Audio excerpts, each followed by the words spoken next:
الحمد للہ رب العالمین والصلاة والسلام علی سید المرسلین اما بعد فاعوذ باللہ من الشیطان الرجیم بسم اللہ الرحمن الرحیم۔ یہ مضمون کفریہ کلمات کے بارے میں سوال جواب کے صفحہ 39 تا 66 سے لیا گیا ہے۔ اہم سوالات و جوابات۔ دعائے عطار: یا الہی، جو کوئی اہم سوالات و جوابات کے 28 صفحات پڑھ یا سن لے اس کے ایمان کی حفاظت فرما، آمین بجاہ نبی الامین صلی اللہ علیہ وآلہ وسلم۔ درود شریف کی فضیلت۔ اللہ پاک کے آخری نبی صلی اللہ علیہ وآلہ وسلم نے نماز کے بعد حمد و ثنا اور درود شریف پڑھنے والے سے فرمایا، دعا مانگ قبول کی جائے گی، سوال کر دیا جائے گا۔ صلو علی الحبیب صلی اللہ علی محمد۔ بعض اہم اصطلاحات کے بارے میں سوال جواب۔ ایمان کی تعریف۔ سوال: ایمان کی تعریف بتا دیجیے۔ جواب: ایمان لغت میں تصدیق کرنے یعنی سچا ماننے کو کہتے ہیں۔ ایمان کا دوسرا لغوی معنی ہے امن دینا۔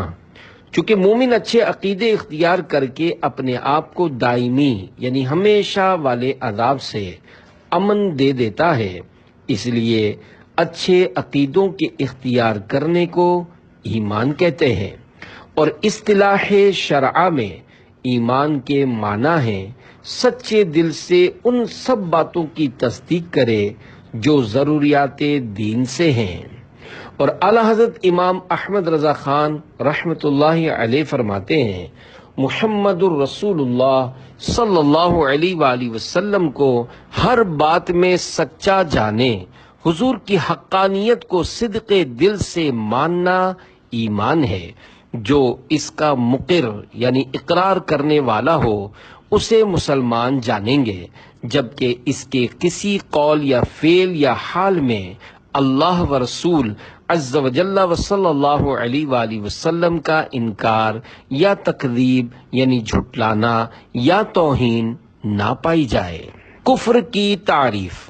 سوال: کفر کے کیا معنی ہیں؟ جواب: کفر کا لغوی معنی ہے کسی شے کو چھپانا، اور اصطلاح میں کسی ایک ضرورت دینی کے انکار کو بھی کفر کہتے ہیں، اگرچہ باقی تمام ضروریات دین کی تصدیق کرتا ہو۔ جیسے کوئی شخص اگر تمام ضروریات دین کو تسلیم کرتا ہو مگر نماز کی فرضیت یا ختم نبوت کا منکر ہو، وہ کافر ہے۔ کہ نماز کو فرض ماننا اور سرکار مدینہ صلی اللہ علیہ وآلہ وسلم کو آخری نبی ماننا دونوں باتیں ضروریات دین میں سے ہیں۔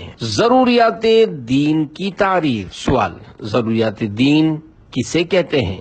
جواب: ضروریات دین اسلام کے وہ احکام ہیں جن کو ہر خاص و عام جانتے ہوں، جیسے اللہ عز و جل کی وحدانیت یعنی اس کا ایک ہونا، انبیاء کرام علیہم السلام کی نبوت، نماز، روزے، حج، جنت، دوزخ، قیامت میں اٹھایا جانا، حساب و کتاب لینا وغیرہ۔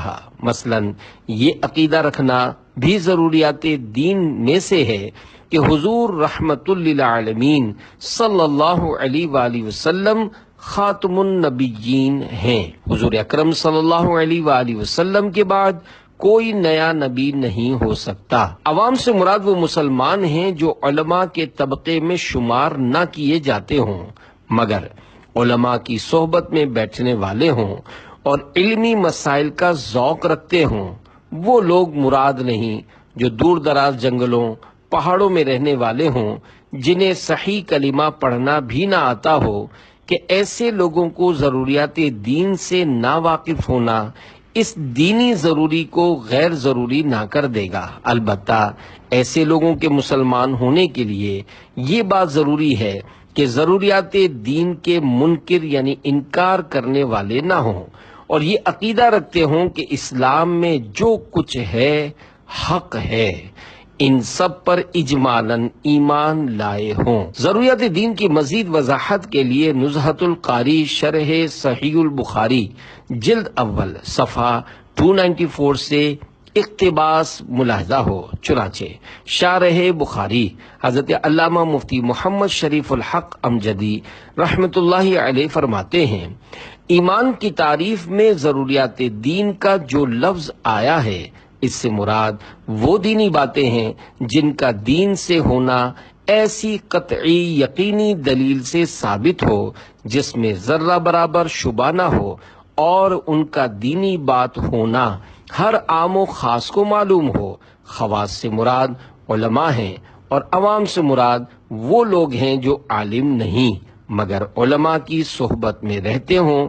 اس بنا پر وہ دینی باتیں جن کا دینی بات ہونا سب کو معلوم ہے مگر ان کا ثبوت قطعی نہیں تو وہ ضروریات دین سے نہیں، مثلا عذاب قبر، اعمال کا وزن، یوں ہی وہ باتیں جن کا ثبوت قطعی ہے مگر ان کا دین سے ہونا عوام و خواص سب کو معلوم نہیں تو وہ بھی ضروریات دین سے نہیں۔ جیسے صلبی بیٹی کے ساتھ اگر پوتی ہو تو پوتی کو چھٹا حصہ ملے گا۔ نصرت القاری کے نسخوں میں اس جگہ بیٹی کے بجائے بیٹیوں لکھا ہے، جو کتابت کی غلطی معلوم ہوتی ہے، کیونکہ حضرت علامہ ابن حمام رحمت اللہ علیہ المسائرہ صفحہ 360 پر تحریر فرماتے ہیں، جن کا ثبوت قطعی ہے مگر وہ ضروریات دین کی حد کو نہ پہنچا ہو، جیسے میراث میں صلبی بیٹی کے ساتھ اگر پوتی ہو تو پوتی کو چھٹا حصہ ملنے کا حکم اجماع امت سے ثابت ہے۔ جن دینی باتوں کا ثبوت قطعی ہو اور وہ ضروریات دین سے نہ ہوں، ان کا منکر یعنی انکار کرنے والا اگر اس کے ثبوت کے قطعی ہونے کو جانتا ہو تو کافر ہے، اور اگر نہ جانتا ہو تو اسے بتایا جائے۔ بتانے پر اگر حق مانے تو مسلمان، اور بتانے کے بعد بھی اگر انکار کرے تو کافر۔ وہ باتیں جن کا دین سے ہونا سب کو معلوم ہے مگر ان کا ثبوت قطعی نہیں، ان کا منکر کافر نہیں۔ اگر یہ باتیں ضروریات مذہب اہل سنت سے ہوں تو انکار کرنے والا گمراہ، اور اگر اس سے بھی نہ ہوں تو خاطی یعنی خطا کار۔ ضروریات مذہب اہل سنت، مذہب اہل سنت کی ضروریات کا مطلب یہ ہوتا ہے کہ اس کا مذہب اہل سنت سے ہونا سب عوام و خواص اہل سنت کو معلوم ہو، جیسے عذاب قبر، اعمال کا وزن۔ توحید کی تعریف۔ سوال، توحید کسے کہتے ہیں؟ جواب، اللہ تعالیٰ کو اس کی ذات و صفات اور احکام و افعال میں شریک سے پاک ماننا توحید ہے۔ شرک کی تعریف۔ سوال، شرک کے کیا معنی ہے؟ جواب، شرک کا معنی ہے اللہ عز و جل کے سوا کسی کو واجب الوجود یا مستحق عبادت، کسی کو عبادت کے لائق جاننا، یعنی الوہیت میں دوسرے کو شریک کرنا، اور یہ کفر کی سب سے بدترین قسم ہے۔ اس کے سوا کوئی بات کیسی ہی شدید کفر ہو، حقیقتاً شرک نہیں۔ واجب الوجود کسے کہتے ہیں؟ سوال، ابھی آپ نے واجب الوجود کی اصطلاح بیان کی، اس کے معنی بھی بتا دیجئے۔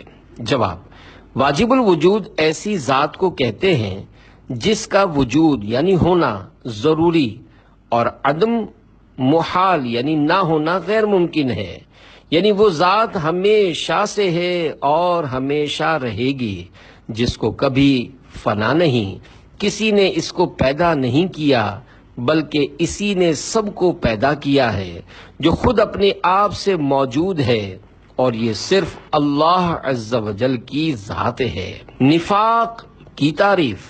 سوال، نفاق کی کیا تعریف ہے؟ جواب، زبان سے اسلام کا دعویٰ کرنا اور دل میں اسلام سے انکار کرنا نفاق ہے۔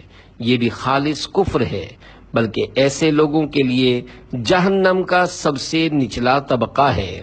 رسول اللہ صلی اللہ علیہ وآلہ وسلم کی ظاہری حیات کے زمانے میں اس صفت کے کچھ افراد بطور منافقین مشہور ہوئے۔ ان کے باطنی کفر کو قرآن مجید میں بیان کیا گیا ہے، نیز رسول اللہ صلی اللہ علیہ وآلہ وسلم نے بعطائے الہی عز و جل اپنے وسیع علم سے ایک ایک کو پہچانا اور نام بنام فرما دیا کہ یہ منافق ہیں۔ اب اس زمانے میں کسی مخصوص شخص کی نسبت یقین سے کہنا کہ وہ منافق ہے ممکن نہیں کہ ہمارے سامنے جو اسلام کا دعویٰ کرے ہم اسے مسلمان ہی سمجھیں گے جب تک کہ ایمان کے منافی یعنی ایمان کے الٹ کوئی قول یعنی بات یا فعل یعنی کام اس سے سرزد نہ ہو۔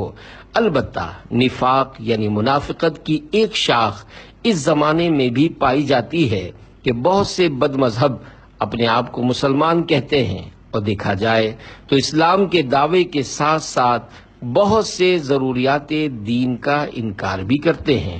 مرتد کی تعریف۔ سوال: مرتد کسے کہتے ہیں؟ جواب: مرتد وہ شخص ہے کہ اسلام کے بعد کسی ایسے امر کا انکار کرے جو ضروریات دین سے ہو، یعنی زبان سے کلمہ کفر بکے جس میں تعویل صحیح کی گنجائش نہ ہو۔ یوں ہی بعض افعال یعنی کام بھی ایسے ہیں جن سے کافر ہو جاتا ہے، مثلا بت کو سجدہ کرنا، مصحف شریف یعنی قرآن پاک کو نجاست کی جگہ پھینک دینا۔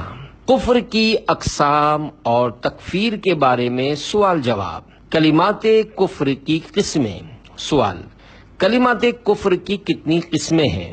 جواب: کلمات کفر کی 2 قسمیں ہیں۔ نمبر 1 لزوم کفر، نمبر 2 التزام کفر۔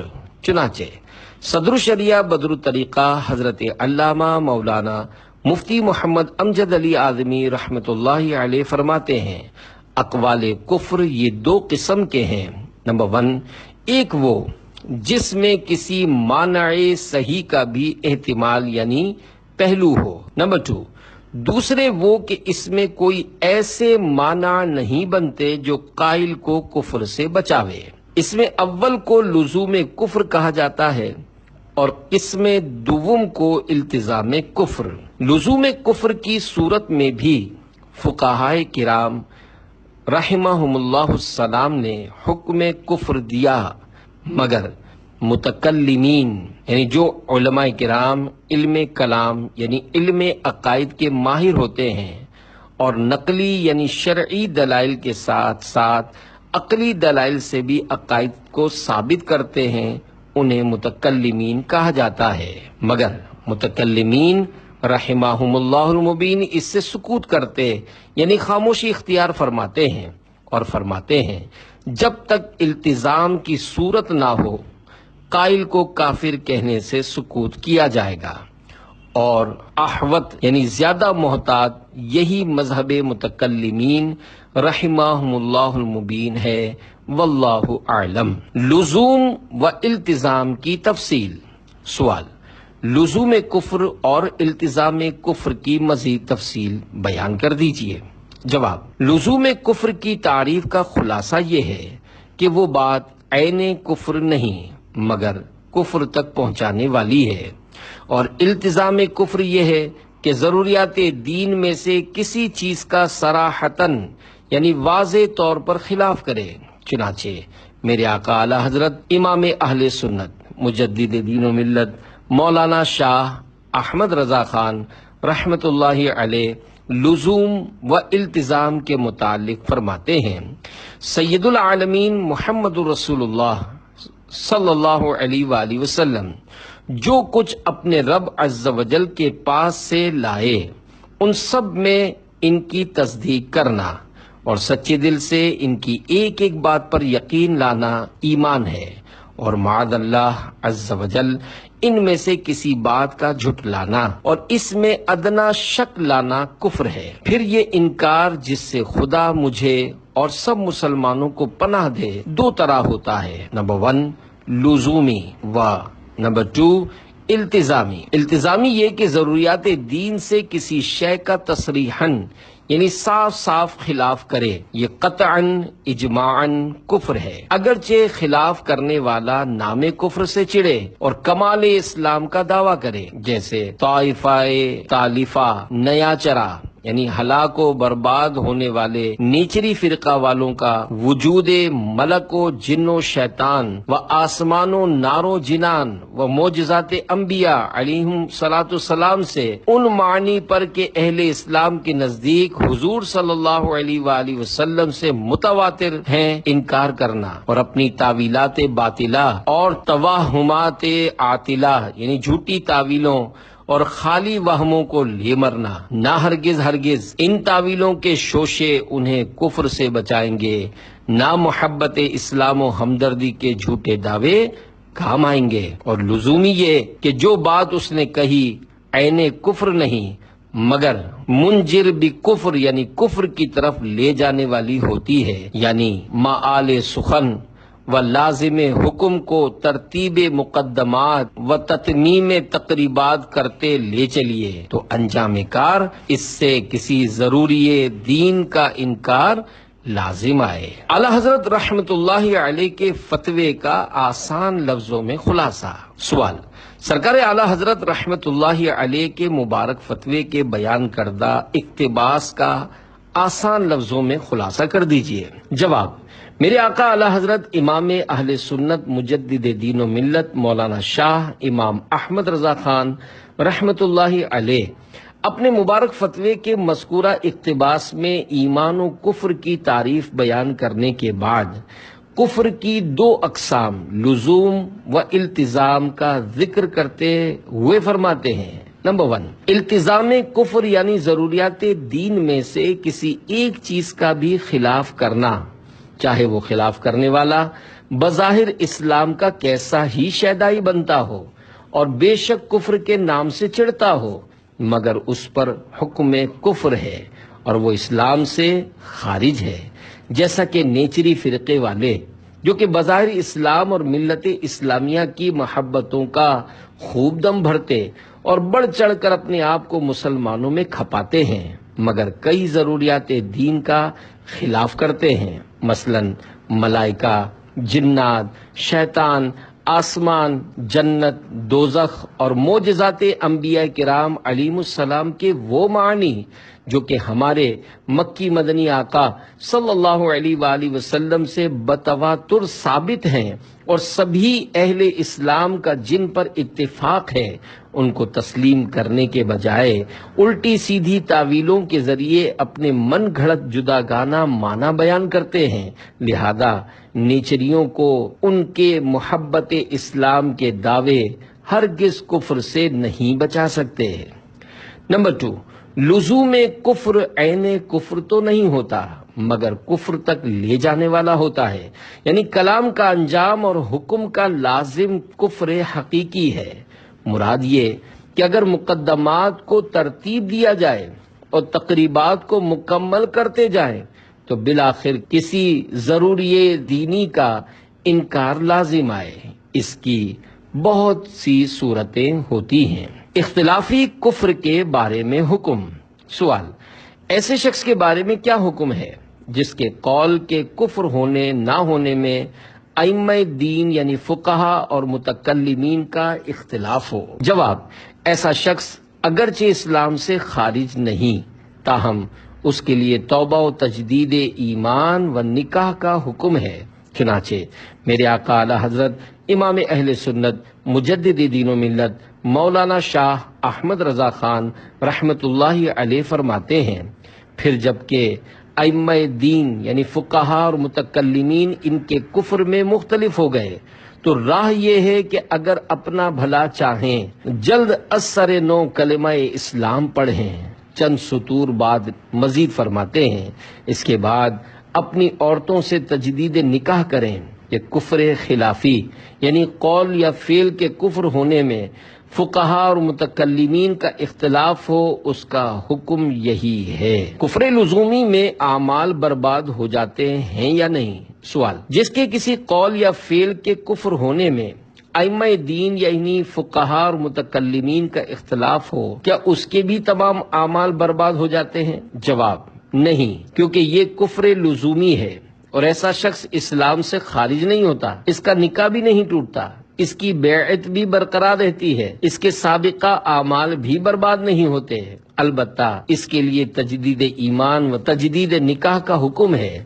چنانچہ میرے آقا اعلی حضرت امام اہل سنت مجدد دین و ملت مولانا شاہ احمد رضا خان رحمت اللہ علیہ نقل کرتے ہیں، علامہ حسن بن عمار شرن بلالی رحمت اللہ علیہ شرح وہبانیہ میں، پھر علامہ علائی رحمت اللہ علیہ شرح تنویر میں فرماتے ہیں، جو متفقہ کفر ہو وہ اعمال صالحہ اور نکاح کو باطل کر دیتا ہے اور اس کی اولاد زنا ہوگی، اور جس قول یا فعل کے کفر ہونے میں خلاف یعنی اختلاف ہو تو اسے استغفار، توبہ اور تجدید ایمان و نکاح کا حکم دیا جائے گا۔ کیا قطعی کفر میں بھی اختلاف ہو سکتا ہے؟ سوال: اگر کفر قطعی ہو، مثلا قادیانی کا کفر، اور کوئی مفتی اس میں اختلاف کرے تو کیا حکم ہے؟ جواب: وہ مفتی ہی نہیں جو قطعی کفر میں اختلاف کرے، بلکہ عوام کے ساتھ ساتھ ایسے مفتی کا حکم بھی فقہائے کرام رحمہم اللہ السلام کے نزدیک یہ ہے، جو اس قطعی کفر بکنے والے کافر کے عذاب اور کفر میں شک کرے وہ خود کافر ہے۔ مسلمان کو کافر کہنا کیسا؟ سوال: کسی سنی صحیح العقیدہ مسلمان کو کافر کہنا کیسا ہے؟ جواب: صدر الشریعہ بدر الطریقہ حضرت علامہ مولانا مفتی محمد امجد علی اعظمی رحمت اللہ علیہ فرماتے ہیں، کسی مسلمان کو کافر کہا تو تعزیر یعنی سزا ہے، رہا یہ کہ وہ قائل یعنی مسلمان کو کافر کہنے والا خود کافر ہوگا یا نہیں، اس میں دو صورتیں ہیں۔ نمبر 1، اگر اسے مسلمان جانتا ہے تو کافر نہ ہوا، اور نمبر 2، اگر اسے کافر اعتقاد کرتا ہے یعنی یہ عقیدہ رکھتا ہے کہ یہ کافر ہے تو خود کافر ہے، کہ مسلمان کو کافر جاننا دین اسلام کو کفر جاننا ہے، اور دین اسلام کو کفر جاننا کفر ہے۔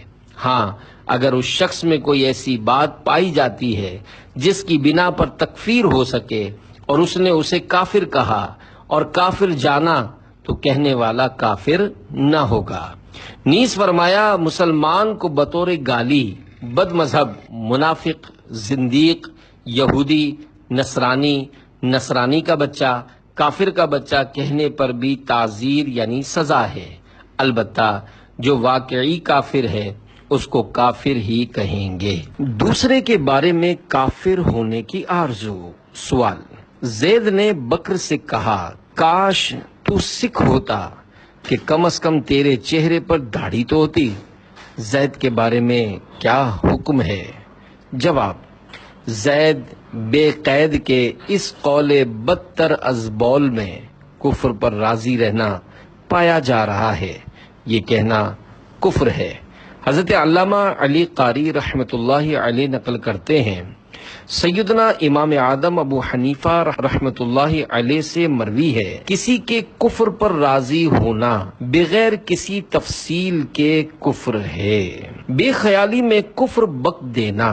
سوال: اگر کسی کے منہ سے بے خیالی میں کفر نکل گیا، مثلا کہنا چاہتا تھا اللہ مالک ہے، مگر معاذ اللہ منہ سے نکلا اللہ مالک نہیں، کیا اس صورت میں بھی کافر ہو جائے گا؟ جواب: قائل کا قول تو یقیناً کفر ہے، مگر اس کی تکفیر نہیں کی جائے گی کہ بے خیالی میں یہ کلمہ صادر ہوا۔ صدر شریعہ بدر الطریقہ حضرت علامہ مولانا مفتی محمد امجد علی اعظمی رحمت اللہ علیہ فرماتے ہیں، کہنا کچھ چاہتا تھا اور زبان سے کفر کی بات نکل گئی تو کافر نہ ہوا، یعنی جب کہ اس امر سے اظہار نفرت کرے کہ سننے والوں کو بھی معلوم ہو جائے کہ غلطی سے یہ لفظ نکلا ہے، اور اگر بات کی پچ کی یعنی جو کچھ منہ سے نکلا اس پر اڑا رہا تو اب کافر ہو گیا کہ کفر کی تائید کرتا ہے۔ نابالغ کا کفر بکنا۔ سوال: اگر کوئی نابالغ بچہ کلمہ کفر بک دے تو کیا اس پر بھی حکم کفر لاگو ہو جاتا ہے؟ اگر ہاں تو پھر جب بالغ ہونے کے بعد اس کو پتہ چلے کہ میں نے نابالغی میں کفر بکا تھا اور جو کفر بکا تھا کچھ یاد ہے، صحیح طرح یاد بھی نہیں، تو اب کس طرح توبہ کرے؟ جواب: نابالغ سمجھدار کا کفر و اسلام معتبر ہے۔ میرے آقا اعلی حضرت امام اہل سنت مجدد دین و ملت مولانا شاہ احمد رضا خان رحمت اللہ علیہ فرماتے ہیں، سمجھدار بچہ اگر اسلام کے بعد کفر کرے تو ہمارے نزدیک وہ مرتد ہوگا۔ معلوم ہوا بالغ یا سمجھدار نابالغ کفر کرے تو مرتد ہو جائے گا۔ اگر بالغ ہونے کے بعد احساس ہوا اور کفریہ قول یاد ہے تو خاص اس سے توبہ کرے، اور اگر شک ہے یا یاد نہیں تو اس مشکوک کفریہ کلمہ سمیت ہر قسم کے کفر سے توبہ کرے، یعنی اس طرح کہے میں تمام کفریات سے توبہ کرتا ہوں، پھر کلمہ پڑھ لے۔ نابالغ بچے کے مسلمان ہونے کا مسئلہ۔ سوال: والدین میں ایک کافر ہے اور دوسرا مسلمان، اس صورت میں بچوں کو مسلمان شمار کریں گے یا کافر؟ جواب: نابالغ مگر سمجھدار بچے کے مسلمان یا کافر ہونے میں خود اسی بچے کا اعتبار ہے، البتہ ناسمجھ بچے میں تفصیل یہ ہے کہ کافر میاں بیوی میں سے اگر کوئی ایک مسلمان ہو گیا تو ان کے نابالغ ناسمجھ بچے مسلمان ہونے والے کے تابع ہوں گے، یعنی مسلمان مانے جائیں گے، لہذا کافر باپ زندہ ہو یا مر گیا ہو، ماں کے قبول اسلام سے ناسمجھ نابالغ بچے خود بخود مسلمان ہو گئے۔ جیسا کہ میرے آقا اعلی حضرت امام اہل سنت مولانا شاہ امام احمد رضا خان رحمت اللہ علیہ فتاوی رضویہ جلد 26 صفحہ 327 پر فرماتے ہیں، ماں کے مسلمان ہونے سے دونوں نابالغ بچے مسلمان ہو گئے۔ ہدایہ و در مختار وغیرہ ہما میں ہے، فقہاء کرام رحمہم اللہ السلام فرماتے ہیں، بچہ والدین میں بہتر دین والے کے تابع ہوتا ہے۔ نابالغ کا کفر کس عمر میں معتبر ہے؟ سوال: نابالغ بچے کا کفر کس عمر میں معتبر ہے؟ جواب: 7 برس یا زیادہ عمر کا بچہ جو کہ اچھے برے کی تمیز رکھتا ہو، وہ اگر کفر کرے گا تو کافر ہو جائے گا، کیونکہ اس کا کفر و اسلام معتبر ہے۔ کافر کو کافر کہنا ضروری ہے۔ سوال: کافر کو کافر کہنا جائز ہے یا ناجائز؟ جواب: کافر کو کافر کہنا نہ صرف جائز بلکہ بعض صورتوں میں فرض ہے۔ صدر شریعہ بدر طریقہ حضرت علامہ مفتی محمد امجد علی اعظمی رحمت اللہ علیہ لکھتے ہیں، ایک یہ وبا بھی پھیلی ہوئی ہے، کہتے ہیں کہ ہم تو کافر کو بھی کافر نہ کہیں گے، کہ ہمیں کیا معلوم کہ اس کا خاتمہ کفر پر ہوگا۔ یہ بھی غلط ہے۔ قرآن عظیم نے کافر کو کافر کہا اور کافر کہنے کا حکم دیا، چنانچہ ارشاد ہوتا ہے، قل یا ایھا الکافرون، ترجمہ کنز ایمان، تم فرماؤ اے کافرو۔ اور اگر ایسا ہے تو مسلمان کو بھی مسلمان نہ کہو، تمہیں کیا معلوم کہ اسلام پر مرے گا، خاتمے کا حال تو خدا عز و جل جانے۔ آگے چل کر مزید فرماتے ہیں، بعض جاہل یہ کہتے ہیں کہ ہم کسی کو کافر نہیں کہتے، عالم لوگ جانے وہ کافر کہیں، مگر کیا یہ لوگ نہیں جانتے کہ عوام کے تو وہی عقائد ہوں گے جو قرآن و حدیث وغیرہ ہما سے علماء نے انہیں بتائے، یا عوام کے لیے کوئی شریعت جدا گانا ہے؟ جب ایسا نہیں تو پھر عالم دین کے بتائے پر کیوں نہیں چلتے؟ نیز یہ کہ ضروریات دین کا انکار کوئی ایسا امر نہیں جو علماء ہی جانے، عوام جو علماء کی صحبت سے مشرف ہوتے رہتے ہیں وہ بھی ان سے بے خبر نہیں ہوتے۔ پھر ایسے معاملے میں پہلو تہی اور اعراض یعنی منہ پھیرنے کے کیا معنی؟ قطعی کافر کے کفر میں شک کرنے والا بھی کافر ہو جاتا ہے۔ مزید بحر شریعت حصہ اول میں ہے، مسلمان کو مسلمان، کافر کو کافر جاننا ضروریات دین سے ہے۔ قطعی کافر کے کفر میں شک بھی آدمی کو کافر بنا دیتا ہے۔ اس زمانے میں بعض لوگ یہ کہتے ہیں کہ میاں جتنی دیر اس سے کافر کہو گے اتنی دیر اللہ اللہ کرو، یہ ثواب کی بات ہے۔ اس کا جواب یہ ہے کہ ہم کب کہتے ہیں کہ کافر کافر کا وظیفہ کر لو؟ مقصود یہ ہے کہ اسے کافر جانو، اور پوچھا جائے تو قطعاً یعنی یقینی طور پر کافر کہو، نہ یہ کہ اپنی صلح کل سے اس کے کفر پر پردہ ڈالو۔ کیا عام آدمی حکم کفر لگا سکتا ہے؟ سوال، گھر کے فرد یا دوست وغیرہ کی کوئی بات سن یا دیکھ کر کیا عام آدمی بھی اس کو کافر کہہ سکتا ہے؟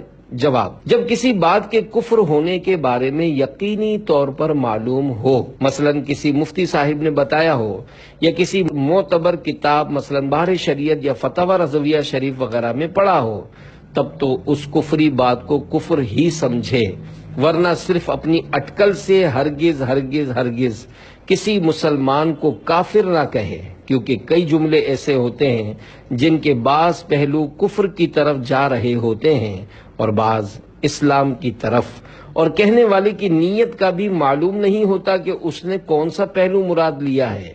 میرے آقا اعلی حضرت امام اہل سنت مجدد دین و ملت مولانا شاہ احمد رضا خان رحمت اللہ علیہ فرماتے ہیں، ہمارے ائمہ رحمہم اللہ تعالی نے حکم دیا ہے کہ اگر کسی کلام میں 99 احتمال کفر کے ہوں اور ایک اسلام کا، تو واجب ہے کہ احتمال اسلام پر کلام محمول کیا جائے جب تک اس کا خلاف ثابت نہ ہو۔ صدر الشریعہ بدر الطریقہ حضرت علامہ مولانا مفتی محمد امجد علی اعظمی رحمت اللہ علیہ فرماتے ہیں، کسی کلام میں چند معنی بنتے ہیں، بعض کفر کی طرف جاتے ہیں، بعض اسلام کی طرف، تو اس شخص کی تکفیر نہیں کی جائے گی۔ ہاں، اگر معلوم ہو کہ قائل یعنی کہنے والے نے معنی کفر کا ارادہ کیا، مثلا وہ خود کہتا ہے کہ میری مراد یہی کفریہ معنی والی ہے، تو اب کلام کا محتمل ہونا یعنی کلام میں تعویل کا پایا جانا نفع نہ دے گا۔ یہاں سے معلوم ہوا کہ کلمے کے کفر ہونے سے قائل کا کافر ہونا ضرور نہیں۔ بغیر علم کے فتویٰ دینا کیسا؟ سوال، جو مفتی نہ ہونے کے باوجود بغیر علم کے فتویٰ دے، اس کے لیے کیا حکم ہے؟ جواب، ایسا شخص سخت گناہگار اور عذاب نار کا حقدار ہے۔ رسول اللہ صلی اللہ علیہ وآلہ وسلم کا فرمان ہے، جس نے بغیر علم کے فتویٰ دیا تو آسمان و زمین کے فرشتے اس پر لعنت بھیجتے ہیں۔ میرے آقا اعلی حضرت امام اہل سنت مولانا شاہ امام احمد رضا خان رحمت اللہ علیہ فتاوی رضویہ جلد 23 صفحہ 716 پر فرماتے ہیں، سند حاصل کرنا تو کچھ ضرور نہیں، ہاں باقاعدہ تعلیم پانا ضرور ہے۔ تعلیم خواہ مدرسے میں ہو یا کسی عالم کے مکان پر، اور جس نے بے قاعدہ تعلیم پائی وہ جاہل محض سے بدتر نیم ملا خطرہ ایمان ہوگا۔ ایسے شخص کو فتویٰ نویسی پر جرت حرام ہے، اور اگر فتوے سے اگرچہ صحیح ہو مگر وجہ اللہ مقصود نہیں، یعنی درست فتویٰ ہو، تب بھی اگر اللہ کی رضا مطلوب نہیں بلکہ اپنا کوئی دنیاوی نفع منظور ہے، تو یہ دوسرا سبب لعنت ہے کہ آیات اللہ کی عوض ثمن قلیل یعنی اللہ عز و جل کی آیتوں کے بدلے تھوڑا بھاؤ حاصل کرنے پر فرمایا گیا۔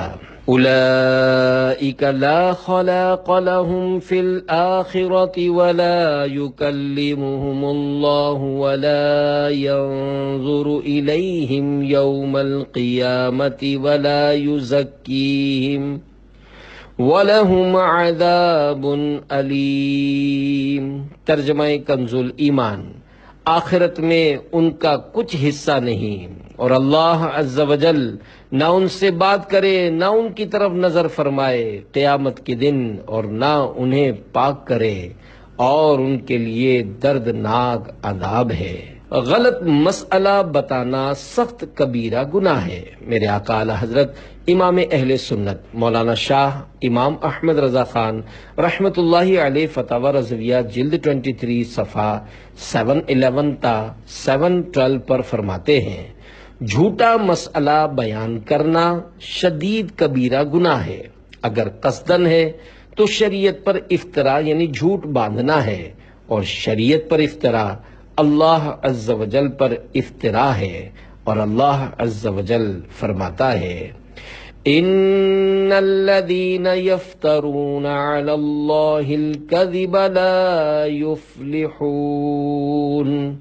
ترجمہ کنز ایمان، وہ جو اللہ عز و جل پر جھوٹ باندھتے ہیں ان کا بھلا نہ ہوگا۔ اگر عالم بھول کر غلط مسئلہ بتا دے تو گناہ نہیں، اور اگر بے علمی سے ہے تو جاہل پر سخت حرام ہے کہ فتویٰ دے۔ ہاں، اگر عالم سے اتفاقاً سہو یعنی بھول واقع ہوا اور اس نے اپنی طرف سے بے احتیاطی نہ کی اور غلط جواب صادر ہوا تو مؤاخذہ نہیں، مگر فرض ہے کہ مطلع ہوتے ہی فوراً اپنی خطا ظاہر کرے۔ اس پر اصرار کرے تو پہلی شق یعنی افترا، جھوٹ باندھنا میں آ جائے گا۔ واللہ تعالی اعلم۔ جاہل سے مسئلہ پوچھنا کیسا؟ سوال، جان بوجھ کر کسی جاہل سے مسئلہ پوچھنا کیسا؟ جواب، گناہ ہے۔ اللہ پاک کے پیارے نبی صلی اللہ علیہ وآلہ وسلم کا ارشاد ہے، جس نے بغیر علم کے فتویٰ دیا تو اس کا گناہ فتویٰ دینے والے پر ہے۔ مفسر شہیر حکیم الامت حضرت مفتی احمد یار خان رحمت اللہ علیہ اس حدیث پاک کے تحت فرماتے ہیں، اس کے دو مطلب ہو سکتے